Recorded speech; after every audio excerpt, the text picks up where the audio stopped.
l'université Toulouse-Jean Jaurès, c'est presque 30 000 étudiants. Des étudiants différents, comme tout le monde. Parmi eux, environ 500 étudiants bénéficient de mesures particulières en lien avec un handicap. Qui sont-ils? Qui sont-ils? Quel est leur parcours de formation? Quelle place prend le H de handicap dans leur vie d'étudiant? Nous sommes allés à leur rencontre. Nous sommes allés à leur rencontre pour leur laisser la parole.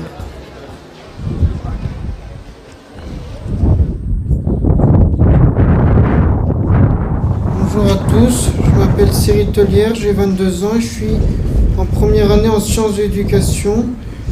Je peux vous dire que je me suis battu rien que pour obtenir une place à l'université ou ne serait-ce que d'obtenir le diplôme du baccalauréat. Pour moi, je me suis battu à chaque instant avec ma mère aussi. On s'est battu avec l'éducation nationale, on s'est battu avec plein de gens pour faire valoir mes droits et pour que j'ai une place à l'université. Donc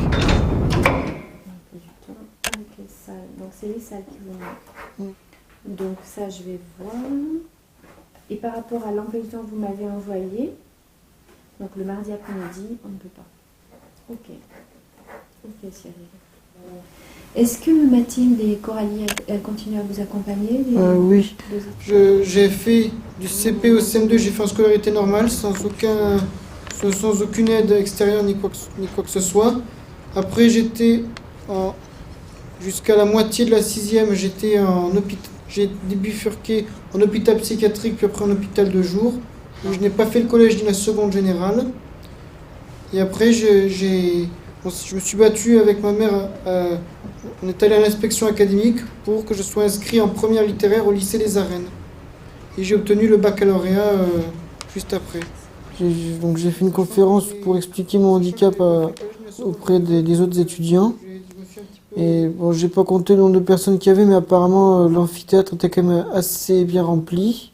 Ça a plu à la plupart des personnes, donc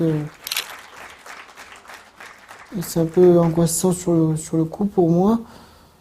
Ça change du lycée parce que c'est vraiment largement plus grand, donc du coup c'est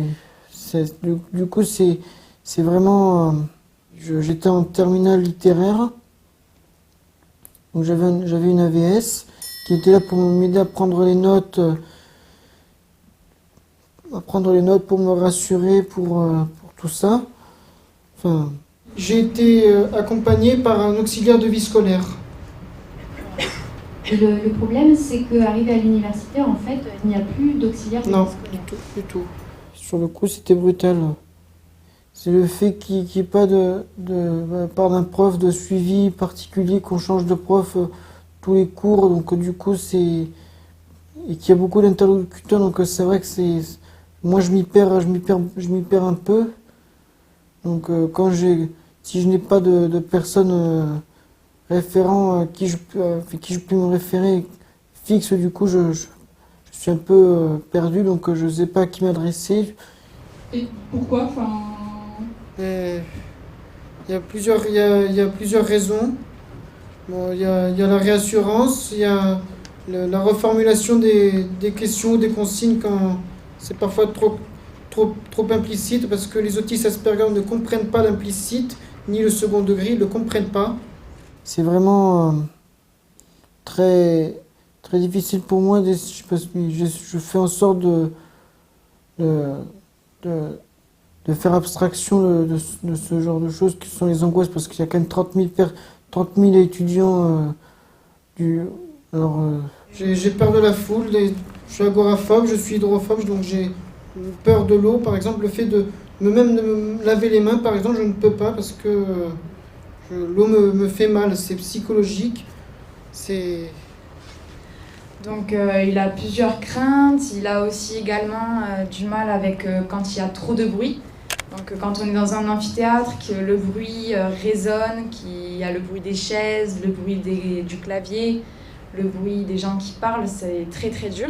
Donc dans un amphithéâtre de 300-400 personnes, c'est pas la même chose. Et surtout qu'on doit savoir prendre des notes, ce que je n'arrive pas n'arrive toujours pas à faire à l'heure actuelle. Je m'asseyais souvent au premier rang.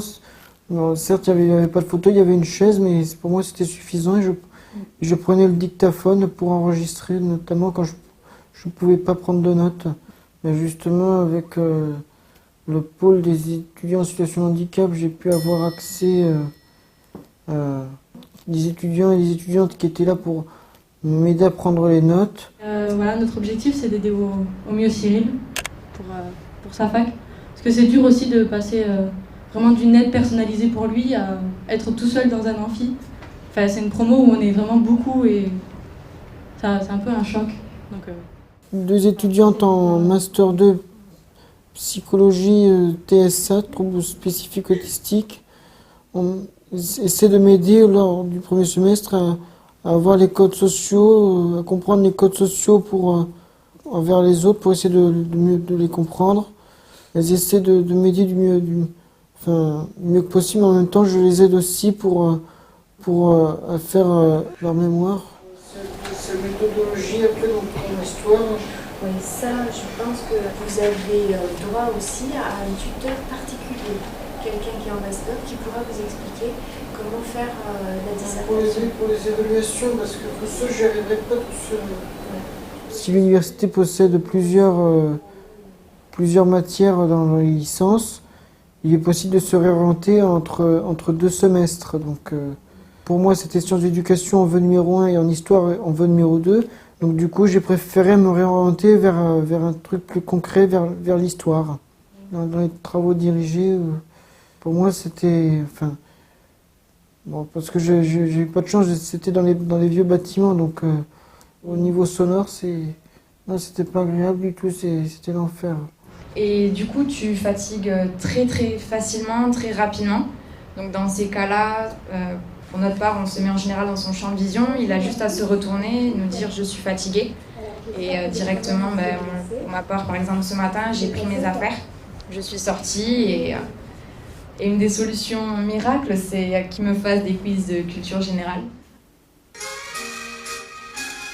Je suis très mauvaise en culture générale, donc... Je projette en fait de faire un quiz comme dans les jeux télévisés, avec un des candidats, une voix off, enfin bref, tout comme dans un jeu télévisé, et avec, si c'est possible, un parrainage d'un animateur de jeu télévisé, ça serait Monsieur Jean-Luc Reichmann. C'est un projet qui pourrait être réalisable, mais ça serait éventuellement la mission des initiatives étudiantes qui pourrait m'aider à ce niveau-là.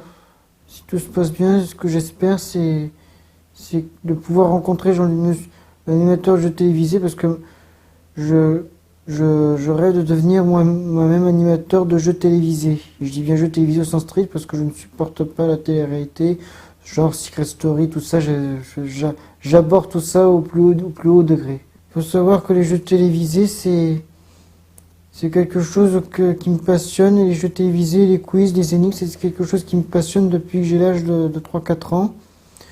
Par exemple, quand les enfants à cet âge-là, ils regardaient des dessins animés, moi je regardais des chiffres et des lettres, Question pour un champion et Facile à chanter avec Pascal Brunner.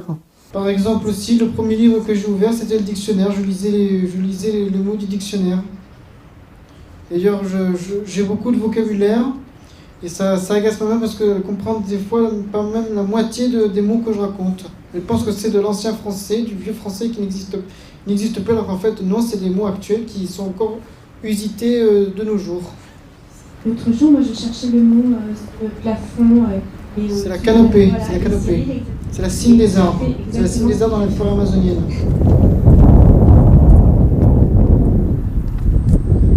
Du CM2 jusqu'à la 6e, donc juste avant que je sois en hôpital psychiatrique. Donc j'ai été source de discrimination et de moquerie en tout genre. Et non seulement par les élèves en CM1 et CM2, mais aussi par les professeurs en 6e, par certains professeurs. J'étais en fait une source de contamination, une source de maladie, et tout le monde devait m'éviter. Tout le monde jouait à m'éviter en fait.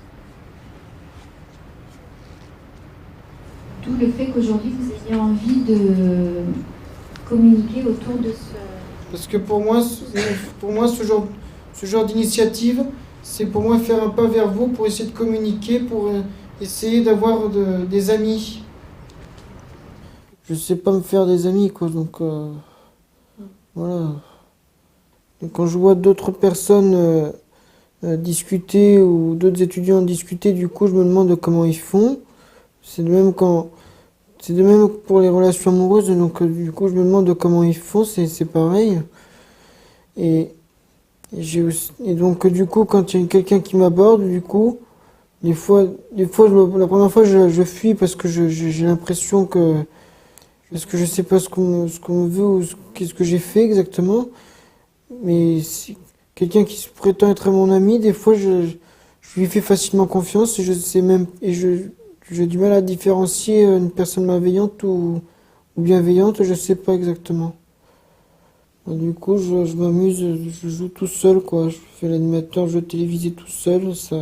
Je sais que ça paraît mature en tant qu'étudiant, mais parce que j'ai peur aussi que quand je vais vers les autres et que je leur parle de ma passion, je risque de leur en parler pendant des heures et des heures et des heures. Par exemple, quand j'essayais d'aller vers les autres, la première fois c'était au lycée, ils m'ont dit est-ce que tu as Facebook, Twitter et compagnie. Moi je savais pas quoi répondre parce que je ne fréquente pas les réseaux sociaux, donc parce que je me sens pas en sécurité, donc voilà. J'estime qu'il y a d'autres moyens de communication que les réseaux sociaux. À chaque fois qu'en début de cours, on voit que par exemple Cyril qui est bien, qui est souriant, qui se sent bien, on peut par exemple aller vers lui, se présenter. Bonjour, je m'appelle Océane, je suis dans ta promo en sciences de l'éducation. Moi, je suis en professorat des écoles. Toi, c'est Cyril, comment tu vas? Donc, se présenter, juste aller lui parler, c'est bien aussi, c'est super. Et je reprendrai la phrase d'un personnage de jeu vidéo que j'aime bien, c'est le professeur Layton, et c'est toute énigme a une solution. Quand je résous des énigmes, des fois, je le fais avec une certaine facilité. Et quand par exemple ma mère me demande quelque chose, de trouver quelque chose qu'elle trouve pas et que moi je trouve, je lui répète à chaque fois cette phrase et ça l'agace, quoi.